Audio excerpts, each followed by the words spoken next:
Hello everyone, good morning. সকালবেলা ঘুম থেকে উঠেই দেখো রান্নাঘরে চলে এসেছি। তো ভাত হয়ে গেছে। আজকে একটুখানি অল্প একটু চিকেন ছিল, মেয়েকে চিলি চিকেন করে দেবো ভেবেছিলাম রাতে।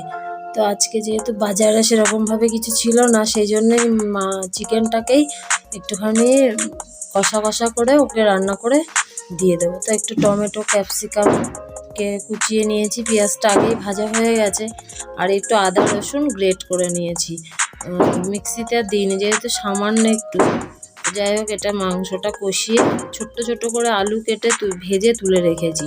যেহেতু মাংসের পিসগুলো ছোট ছিল, ওই জন্য আলুটা আর বড় করে কাটলাম না। তো এটা কষিয়ে ভালো করে আলুটা মিশিয়ে দিয়ে সামান্য একটু জল দিয়ে ঢেকে দেবো, তাহলেই হয়ে যাবে চিকেন। গরমের আর একটা দিন, যেটাতে মানে কি বলবো, সূর্য মনে হচ্ছে মাথার ওপরে এখানে এসে বসে আছে। সারা দিন গরমে আজ সেদ্ধ হয়ে গেছি। সকাল থেকে এতগুলো কাজ করেছি, কিন্তু কোনো ভিডিওই করার মানে ইচ্ছাই করেনি। শরীর আর পারছে না, প্রচণ্ড গরম। দুপুরবেলায় না শুতে পারছি, না রাতে শুতে পারছি। দেখো, সারা বিছানার মধ্যে সব জামা কাপড় ছড়ানো, ভাঁজ করা হয়নি। এখন সন্ধ্যাবেলা একটুখানি চা করবো, তো চাটা খেয়ে এসে এগুলো গোছাবো। তারপরে আবার বাকি রান্না বান্না আছে রাতে। গরম লাগুক আর শীত লাগুক, রান্না তো করতেই হবে। তো চলো একটু চা খাইয়ে নিই আগে, তারপরে দেখি। দুপুরের পর থেকে আর কিছু করা হয়নি, তো সন্ধ্যাবেলায় এখন এই চা করতে চলে এলাম একটু। এই গরমে না চা খেতে ভালো লাগে না ঠিকই, কিন্তু চায়ের যেহেতু একটা নেশা, সকাল সন্ধ্যে দুবেলা চা না খেলে ঠিক ভালোও লাগে না। আর এই দুবারই আমরা চাটা খাই, লিকার দাও, কোনো দুধ চা না, সামান্য চিনি দিয়ে একটু লিকার চাই করা হয়, সকালেও তাই বিকালেও তাই। তো যত গরমই পড়ুক না কেন, চাটা না খেয়ে ঠিক থাকতে পারি না। যতক্ষণ চা পেটে না পড়ে মনে হয় যেন কি একটা করিনি। তো যাই হোক, দুজনের জন্য 2 কাপ চা বসিয়ে দিয়েছি। চিনির এই চামচটা না একটু ধুতে হবে, চামচটা হালকা ভেজা ভেজা হয়ে গেছে, চিনির চামচে কম উঠছে। একবারে চিনির কৌটোটা ভাবছি ফাঁকা হয়ে গেলে ধুয়ে নেব। তো যাই হোক, চিনি দেওয়া হয়ে গেছে, এবার চা পাতাটা দিয়ে একটু ঢাকা দিয়ে রেখে দেবো। দিয়ে দাদা বিস্কুট ছিল না ঘরে, তাই জন্য বিস্কুটটা নিয়ে এসেছে। আমি এখনও বাঁশকে তুলিনি, বালতিতে তুলিনি। তো 1 প্যাকেট বিস্কুট কেটে আগে ঢেলে নিই চায়ের সঙ্গে খাওয়ার জন্য, আর বাকিগুলো পরে বালতিতে রেখে দেবো। এত গরম পড়েছে কি বলবো তোমাদেরকে। রান্নাঘরে যেটুকু টাইম দাঁড়াচ্ছি না, মনে হচ্ছে যেন মানে একটা স্নান করেই বেরোচ্ছি। কিন্তু আমাদের মেয়েদের তো কোনো কিছু করার নেই, উপায় নেই না, যে সমস্ত কাজ সারতেই হবে। তো যাই হোক, একটুখানি চাটা বসিয়ে আমি বিস্কুটটা ঢেলে নিচ্ছি। প্যাকেটের মুখটা যেহেতু ছোটো করে কাটা হয়ে গেছে, যার কারণে তাড়াতাড়ি করে বেরোচ্ছে না।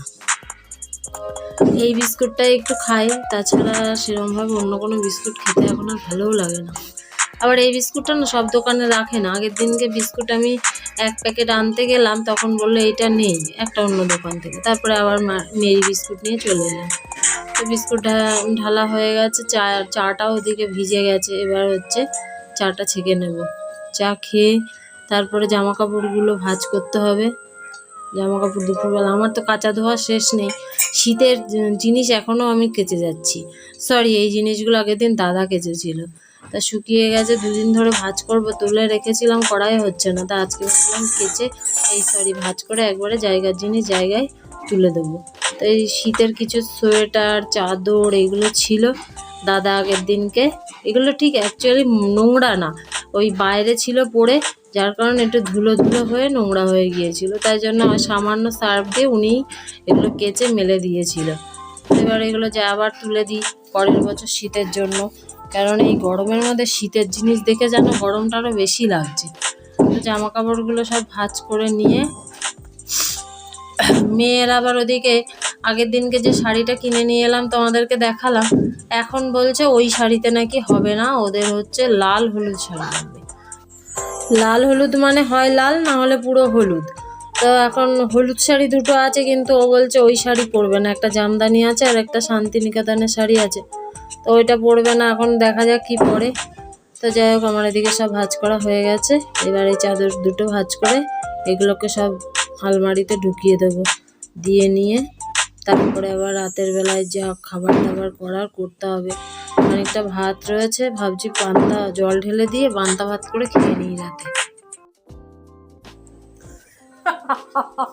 কি অসভ্য, আজ রাতের বেলায় যে পান্তা ভাত খাচ্ছে, আমি একটু দেখাচ্ছিলাম, অমনি নিয়ে গেল অসভ্যটা।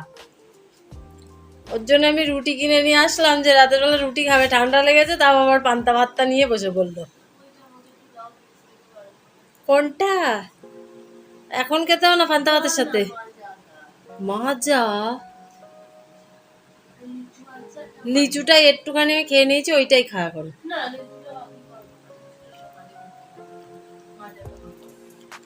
তারপর দেখলি লিচিটা আর নেই, আমি কখন আবার গিয়ে শুরুত করে টেনে নেব।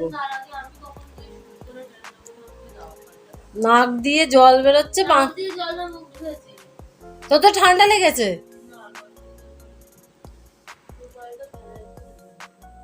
ফেলে দিয়েছিস? বাহ, আমার রুমালগুলো দেবো আর ও নিয়ে নিয়ে ফেলে দেবে। তো মেয়ে আর আমি আজ রাতেই পান্তা ভাত খেয়ে নিলাম, আর রুটি কিনে নিয়ে এসেছিলাম, সেটা ওনাকে দিয়ে দিয়েছি, উনি খেয়ে নিয়েছে। ওনার কেনা রুটি খুব একটা ভালো লাগে না, তাও খেয়েছে আর কি। থেকে জানলাটা একটুখানি খুলে রেখেছিলাম, এখন তো আর নাক দিয়ে ঘুমানোর উপায় নেই। এই যে ভদ্রমহিলা জানলা না দিলে শুতে চায় না, অসভ্য।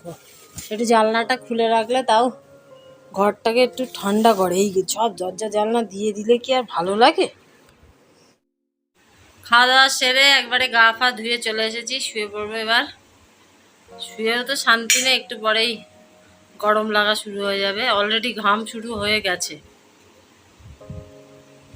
তো যাই হোক, আজকের মতন ব্লগটাও শেষ করলাম। পান্তা ভাত খেয়েছি আজকে রাতে। পান্তা ভাত ঠিক না, এটা খানিকক্ষণ আগেই জল দিয়েছি। আমি আবার ওই অতিরিক্ত বেশি গলে গেলে সেই পান্তা ভাত খেতে পারি না, এমনি জল ঢেলে মাঝে মাঝে একটু খাই, গরম পড়েছে তো খুব, ওই জন্যে। তো যাই হোক, ব্লগটা যদি ভালো লাগে তাহলে পাশে থেকো, আর সাবস্ক্রাইবটা অবশ্যই করো।